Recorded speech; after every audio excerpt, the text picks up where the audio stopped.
শয়তান তাকে হত্যা করেছে? তাহলে তুমি কি বলতে পারো এদের মধ্যে কে শয়তান তাকে হত্যা করেছে?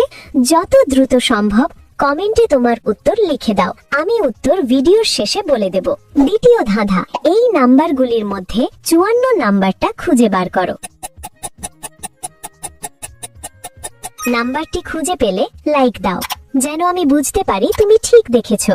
তৃতীয় ধাঁধা, যখন তুমি শেয়ার বাটনে ক্লিক করো তারপর মোর বাটনে ক্লিক করো, এখন দেখো প্রথম অ্যাপসটি কি আসে। আমার মনে হয় ফ্লিপকার্ট অ্যাপসটি। আমার অনুমান যদি সঠিক হয় তবেই তুমি এগোতে পারবে। তুমি কি জানো, তুমি যদি সকালের মধ্যে একটা সুখবর পেতে চাও তাহলে আমাকে ফলো করে রাখো। ফাইনাল ধাঁধা, সাবধান, এটা কঠিন। তোমার কিবোর্ড থেকে এই ইমোজিটা খুঁজে বার করো। তুমি কি খুঁজে পেয়েছো? আচ্ছা, ছেলেটির মাথায় অনেক পাতা লেগে আছে, ঠিক যেমন শয়তান তার বুকে থাকা ডালের পাতাগুলো মতো। সেই হত্যা করেছে।